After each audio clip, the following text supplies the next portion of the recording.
গাছে লাল লাল ড্রাগন ফুটে থাকে।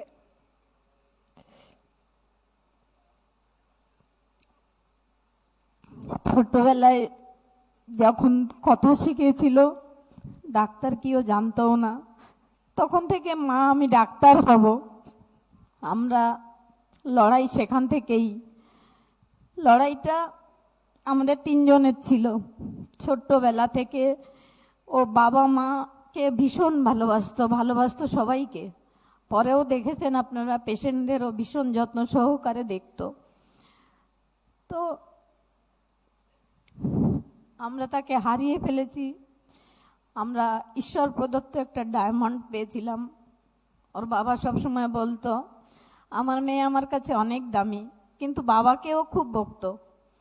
সবসময় বলতো বাপি তুমি কিন্তু একটা ডাক্তারের বাবা।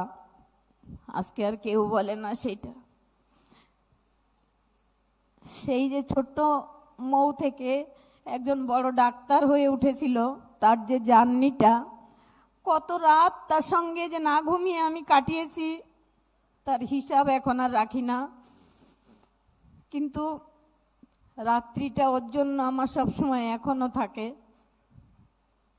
সব কাজ শেষে বাড়ি গিয়ে রাত্রিটা শুধু আমার মেয়ের সঙ্গেই কাটে এখনো। আর যতদিন আমি বাঁচবো হয়তো এভাবেই আমার কাটবে। কিন্তু আমি চাই না আর কোনো মেয়ে তার স্বপ্ন পূরণ করতে গিয়ে এভাবে অভয়া তিলোত্তমা হয়ে যাবে, বাবা মার নিজের দেওয়া নামটাও নিতে পারবে না। এই যে পাশে ছবিটা রয়েছে, মুখটা অস্পষ্ট। কেন অস্পষ্ট? সে তো কোনো দোষ করেনি। আমার মেয়েটা এত শান্ত ছিল, কোনোদিন কেউ ও বাড়িতে থাকলেও বুঝতে পারতো না যে ও বাড়িতে আছে। ছোটবেলায় কথা শেখার পরে যখন বাচ্চারা বক বক করে, তখন ও বানান করে করে কথা বলতো। আমরা একটা আত্মীয়ের বাড়িতে গেছি, সেখানেও রাস্তায় কেঁদেছে, মা আমাকে আদর্শলিপি বই কিনে দাও। আদর্শলিপিটা তখন ও বলতে পারতো না। রাস্তায় কাঁদছে আমাকে আদা পিসি বই কিনে দাও। মানে আমি ওর বাবাকে বলেছিলাম ও সব বানান পারে, কিন্তু যুক্তাক্ষর বানানটা একটু ভুল হয়ে যায় ওর। আমি ক্লাস 1-এ ভর্তি করব বলে স্কুলে দিদিমণিদের বলেছিলাম ওকে একটু ভালো স্কুলে ভর্তি করব, আপনারা একটু ওকে বাক্য রচনাটা ভালোভাবে শিখিয়ে দেবেন। দিদিমণি ওকে বলেছিলেন মাছ আর মাথা দিয়ে বাক্য রচনা করতে। ও তখন ছোট্ট 4 বছরও হয়নি বয়স। তখন ও মাথা দিয়ে বাক্য রচনা করতে ও লিখেছিল রবীন্দ্রনাথ ঠাকুরের একটা মাথা ছিল। আর মাছ দিয়ে বাক্য রচনাটা লিখেছিল আমার পিসির পুকুরে অনেক মাছ আছে। এটা দেখে দিদিমণি অবাক হয়ে গেছিলেন। একটা 4 বছরও হয়নি বাচ্চা, সে এত সুন্দর করে লিখেছে রবীন্দ্রনাথ ঠাকুরের একটা মাথা ছিল। স্কুল থেকে বাচ্চাদের পাঠিয়েছেন, আমাদের বাড়ির পাশেই ওই ছোট্ট বাচ্চাদের স্কুলটা, আমাকে পাঠিয়েছেন বাড়িতে ওর মাকে ডেকে নিয়ে আয়। তো আমি গেছি স্কুলে, আমি ভেবেছি কি করেছে, তবে কিছু করতো না, ও সবসময় শান্ত। আমি গেলে দিদিমণি বলছেন দেখো তোমার মেয়ে কি লিখেছে। গর্বে আমার এখনো মাঝে মাঝে বুকটা ভরে ওঠে। স্কুলে ভালো রেজাল্ট সব সময় হতো ওর, আর একদম শান্ত, স্কুলে গিয়ে বসতো আর বেরোতো, কোনো সময় কোনো বায়না ছিল না। ও বরং আমাদের অভিভাবক ছিল। আমরা সেই মাথার উপর থেকে অভিভাবককে হারিয়ে ফেলেছি।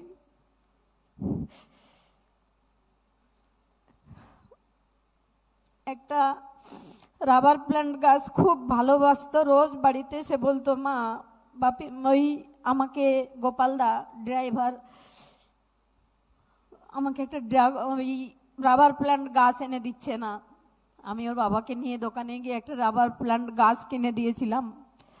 তার কয়েকদিন পরে রাস্তায় হাঁটতে হাঁটতে বলছে মা আজকে হেঁটেই যাব, একটা জায়গায় যাওয়ার ছিল, তুমি আজকে একটু কষ্ট করে হেঁটে হেঁটেই চলো, কতদিন তোমার হাত ধরে হাঁটি না, তোমার হাত ধরে হাঁটতে আমার খুব ভালো লাগছে। হাঁটতে হাঁটতে রাস্তায় একটা রাবার প্ল্যান্ট গাছ দেখে আমাকে বলছে, দেখো তোমার ডালটা ছিঁড়তে পারো নাকি। ডালটা ছিঁড়েছি, ওর হাতে দিয়েছি। তখন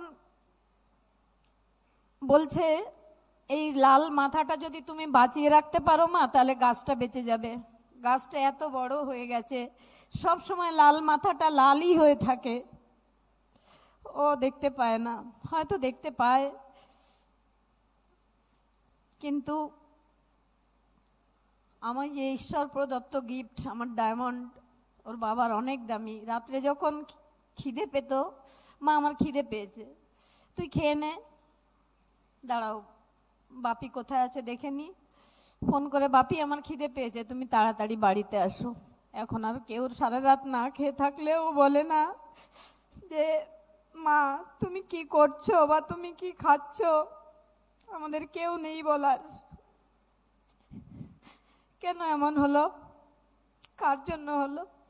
আমরা তো কোনো অন্যায় করিনি।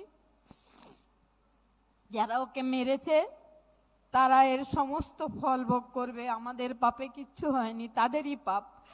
যারা আমার মেয়েকে এই পৃথিবী থেকে সরিয়ে দিয়েছে, দুর্ভাগ্য তাদের, আমাদের কোনো দুর্ভাগ্য নয়। আমাকে সবাই বলে রত্নগর্ভা, আমি সত্যিই রত্ন পেয়েছিলাম যেটা আমি হারিয়ে ফেলেছি। ওর বাবা সব সময় এখনো বলে আমার কাছে আমার মেয়ে অনেক দামি ছিল, কিন্তু অতীত হয়ে গেছে এখন এত তাড়াতাড়ি, এটা আমরা ভাবতেও পারি না। তবে লড়াইটা আমি ছাড়িনি। আমরা সেই গর্বিত বাবা মা হিসাবেই চিরদিন থাকব এবং অন্যায় কোনো দিন মানব না। আর কোনো মেয়ের যাতে এরকম স্বপ্ন পূরণ করতে হারিয়ে না যেতে হয়, সেটা আমি সব সময় দেখব। আর এই ধর্ষণ নয়, আমার মেয়েকে খুনই করা হয়েছে। ও হয়তো হসপিটালে কিছু জেনে ফেলেছিল কিনা আমি জানি না, তবে খুব ভয়ে ছিল। মা আমি, তুমি শোও, আমার অনেক পড়তে হবে, না হলে ওরা আমাকে ফেল করিয়ে দেবে। এই যে ভয়টা 2 মাস ধরেই ও পেয়েছিল, সুস্থ থাকতে পারতো না, সারাক্ষণ পেশেন্ট দেখতো। হসপিটাল থেকে বাড়িতে এসে সেদিন শুয়েছিল, আজও মনে পড়ে। শুয়ে হঠাৎ করে আমাকে এসে বলছে, মা ডাক্তারের কাছে চলো, তোমার চোখের ডাক্তারের দেখানোর জন্য নাম লিখিয়েছি। আমি বললাম আজকে যাব না। তখন রেগে আমাকে বলল, চোখের ডাক্তারের কাছে যাবে নাকি অন্ধ হয়ে থাকবে, বলে আবার গিয়ে শুয়ে পড়ল। এখন আর কেউ বলে না কিছু, কারো জন্য আমার আর রাস্তার দিকে তাকিয়েও থাকতে হয় না। কোনো দিন সে আর ফিরবে না। তবে সে তার নিজের যে মেধা বলুন, সব দিক দিয়ে সে এমন একটা শক্তি তার ভেতরে ছিল, সে সবার মনের মণিকোঠায় স্থান নিয়েছে, কোনো দিন কেউ ভুলবে না। আর আমরা ভুলতে দেব না তাকে, আমরাও তো ভুলবো না। কেউ যেন না ভোলে, পৃথিবী যতদিন থাকবে তাকে নির্যাতিতা হিসাবে নয়, ডক্টর হিসাবে প্রতিষ্ঠা করে যাব আমরা। এই শপথ আমি আজকে এই আমাদের মুখ্যমন্ত্রী, আমাদের স্বাস্থ্যমন্ত্রীর সামনে দাঁড়িয়ে নিলাম, যে আর কোনো মেয়েকে এরকম যেন নির্যাতিতা না হতে হয়। আর আমার মেয়েকে ডাক্তার হিসাবে যতদিন পৃথিবী থাকবে ততদিন তার নাম ডক্টর অভয়া দেবনাথ নয়। আমি মা হিসাবে যদি কোনো অন্যায় করে থাকি, ডক্টর মৌমিতা দেবনাথের হিসাবে স্বীকৃতি আমরা পেতে চাই। তাই আমরা দুজন গর্বিত বাবা মা, যতদিন দেহে আছে প্রাণপণে পৃথিবীর সরাবো জঞ্জাল। আমার দেহের রক্তে এ সমাজকে, যতদিন দেহে আছে প্রাণপণে পৃথিবীর সরাবো জঞ্জাল। আমার দেহের রক্তে এই নতুন শিশুকে করে যাব আশীর্বাদ। তারপর সব কাজ সেরে চলে যাব আমি। তবে এই পৃথিবীকে এ শিশুর বাসযোগ্য করে যাব আমি, এ আমার দৃঢ় অঙ্গীকার। নমস্কার, সবাই ভালো থাকবেন।